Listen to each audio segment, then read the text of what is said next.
Hey everyone, it's Deacon082 and welcome back to Pokemon Red Badgeless. We're going to start off this episode the same way we started off last time, by starting a trainer fly on this trainer on Route 14, and we're going to warp to Fuchsia. In the last episode we did some work on Cinnabar Island. We duplicated some Master Ball's rare candies and caught several new Pokemon, including some glitches. And in this episode, well, there is one new glitch we're going to show off in this episode, but first we have to do the usual, and that is fight a trainer to get our start menu controls back. So our trainer is going to be this guy. And as usual, we are going to switch to Abra for this fight so we can get Abra killed for something we'll be doing a little later on. This should kill Abra pretty easily. Okay. And then, well, I don't know, I kind of want to show off M. Let's do it. Let's send out M in battle. Now, M performs just like any other Pokemon, pretty much, except its stats are absolute garbage, except for its physical attack. So, as you can see, it takes 3 hits to take down this Pidgey, assuming we can hit with Water Gun. Well, this is not fun. Okay, there we go. And that's pretty fun. M's going to get experience. It behaves just like a normal Pokemon, except you see some of the glitch blocks change. And it can also cause some graphical glitches. But, you can get rid of the graphical glitches that might not appear by just seeing any Pokedex entry. Okay, so now we're going to get Mew poisoned again so we can do the glitch. We could probably get M poisoned now that it's a high enough level, but I'd rather just do it with Mew. Okay, we finally get Mew poisoned, and I'm just gonna wear down a little bit of health. Once again, it's much faster to wear down health this way than just biking around. Okay, and now that we're poisoned again, we can head back, and we are going to escape from the Safari Zone yet again. This is a glitch we've already seen a couple times, so I suppose I'll keep this in, because I'm gonna do something right after we escape. So, how's our health? 149. We'll lose a little bit more. The more health you lose, the less health you have to lose later by just simply walking. And the closer you can get it to 125, the better. I'm satisfied with this. Okay, so we go into the Safari Zone yet again. And we need to watch our money, because we're slowly running out of money here. And we're not fighting that many trainers to get money, so not a big deal, but now we can save and reset in the Safari Zone yet again. You can also wear out some steps in the Safari Zone and catch some Pokemon that way, but there is a much easier way to catch Safari Zone Pokemon, which I will get to a little later on. Alright, back to the title screen after the reset, and now we're going to just waltz out of the Safari Zone again. And here we go. Our health now is at 134, so when we get to 10 health, we will need to jump off the ledge. Basically, you can time with that. Okay, so here's another interesting glitch I'm going to show off, and we're going to do this in the Pokemart. Alright, so in the last episode, we got a stack of 255 rare candies. Now, I'm going to just move some items around. We're going to shift this Great Ball down towards the bottom of our list with the antidote. Basically, you're just moving things that you don't need. Like, we don't need Pokeballs anymore. Honestly, I don't think we need the card key, but I'll keep it just in case. Anything else we don't need? I'll keep some potions. Well, yeah. Okay, so what we're gonna do now... yeah, one more. I'll shift TM28 up here as well. Alright, so we're going to toss these potions. And when you have a stack of 255 items, if you toss an item above it, the game kind of gets confused and it will duplicate your stack. We're going to do it one more time by tossing TM28. And now we have 3 stacks of rare candies, but the side effect of that glitch is you can't access all your items because it basically shifts the cancel button up. So this great ball is actually cancel. Now the way to fix that is to just get any other item and it will basically fix that. We're going to buy 5 super repels and that's going to fix our items, but we do lose the last 2 things we had, which I don't even remember what they were at this point. Now that we have all these rare candies, well, let's make use of them. Who can we evolve? Let's give one to M. And at any level, M will evolve from a Kangaskhan into a Kangaskhan. So now M Block is actually a perfectly normal Kangaskhan. A perfectly normal Kangaskhan with Kangaskhan stats, 2 water guns, and a sky attack, so it's still a little bit glitchy. We can also use rare candies on Squirtle, and Squirtle's gonna grow past level 160 up to 161 and evolve into a Wartortle just like any other Squirtle would. It doesn't matter the level, but if you give these guys that are above level 100 any experience in battle, they're going to turn back to level 100, which is why I didn't really fight with them, because once they get to level 100, you can't use rare candies on them anymore. So now we have a level 162 Blastoise, we can get it to level 100, and we have another Pokemon that we could use for this. Okay, so now because we're trying to die, I'm going to go back to the Pokemon Center, deposit everyone except Mew and Abra, and I'll meet you back when I'm dead. Okay, now we should be able to jump off the ledge here after our 500 steps. And now we have the walk through walls in the Safari Zone again. And basically we're just going to die in here. I don't have much health, so it won't take long. If you do leave the room, you'll get sent back to Fuchsia normally, or go into the Safari Zone with actually infinite steps and balls, which could be used to catch Safari Zone Pokemon easier. But speaking of catching Safari Zone Pokemon easier, we're going to once again bike down towards Cinnabar Island. And you want to be sure that you don't go into any area with grass in between. Leaving the Safari Zone and going here. You can do it normally just by surfing, but because we don't have surf, obviously we have to do walking through walls to get this to work. I'm just going to do it on Seafoam Coast because it works the same. Now, last time we did this, we found Pokemon like M in the really high levels. Well, if you do it after leaving the Safari Zone, you can use it to catch Safari Zone Pokemon using regular balls. So here we go, we get to catch a Rhyhorn. And Safari Zone Pokemon can be really hard to catch sometimes.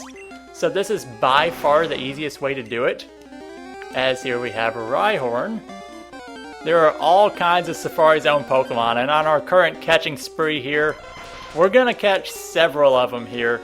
Basically, doing the walk through walls to leave the Safari Zone only works for Pokemon in the first area because you can't leave from one of the other areas. And I don't know why I just killed that Execute instead of catching it. I was not paying attention at all. There, we'll catch this one to make up for it. I don't know what I'm doing at this point. Okay, so here is a Master Ball and Execute. You'll notice the glitch blocks change based on what Pokemon you're fighting. Basically, it's the screen tile set. Every tile set has the numbers, so digits display correctly, but once you get past 9, they'll show up weirdly. So as you can see, these are actually parts of the tile set that show how many we have.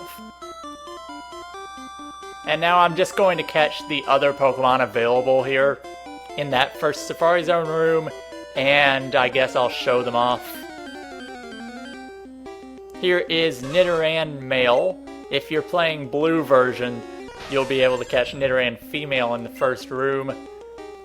I'm not exactly sure if you can catch Nidoran female in the Safari Zone in red anywhere, but you can catch its evolution Nidorina.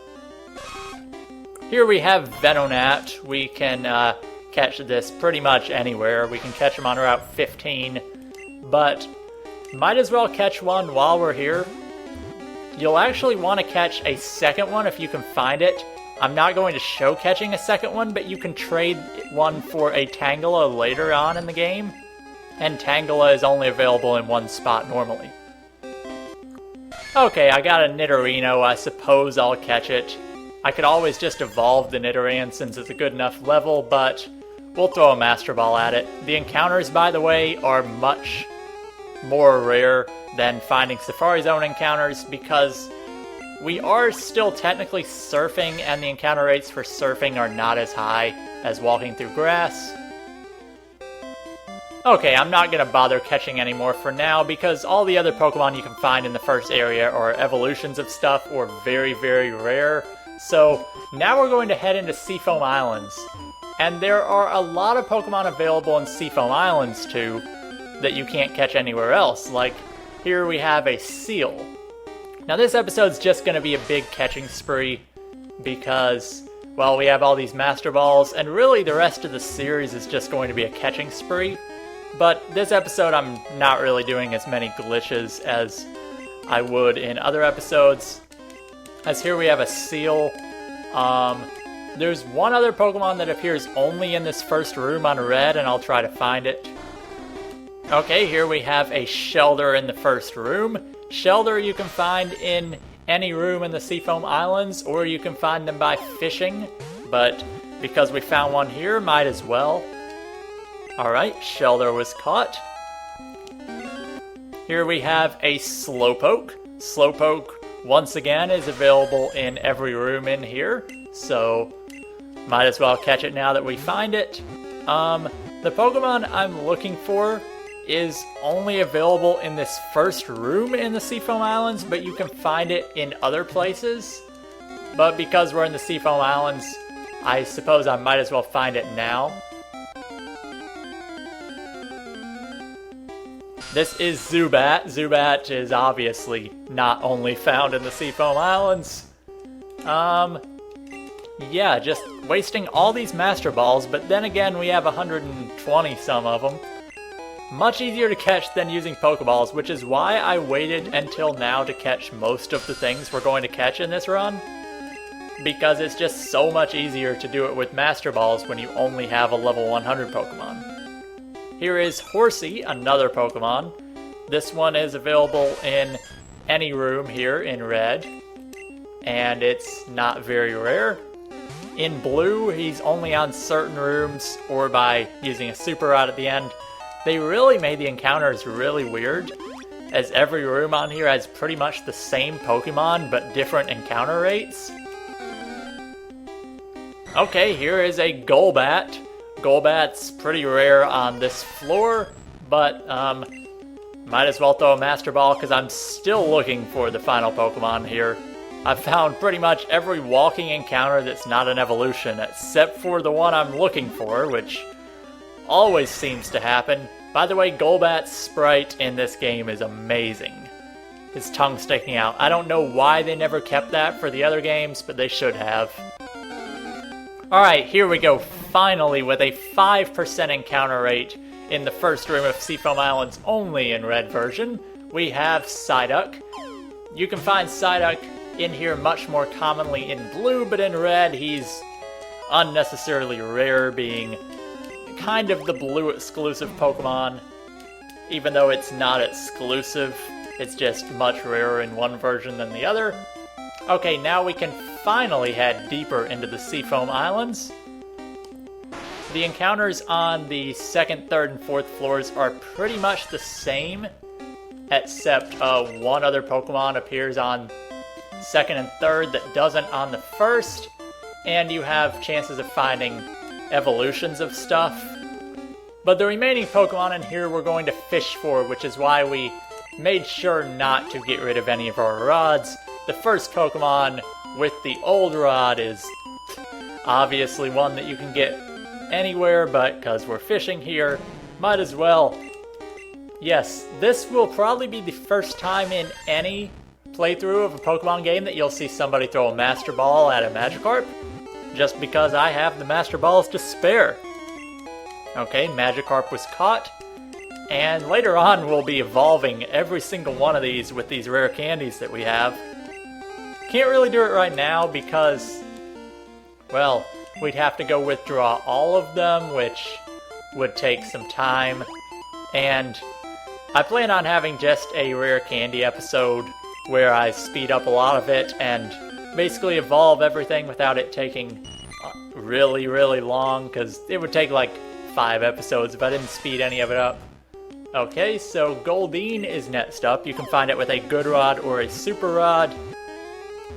Pretty common with either. Good Rod's a 50% chance, Super Rod is a 25% chance.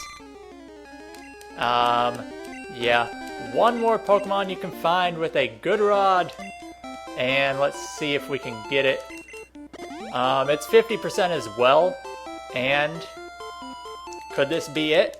On the very second try, it is another Goldeen, so no, I'll just cut to it.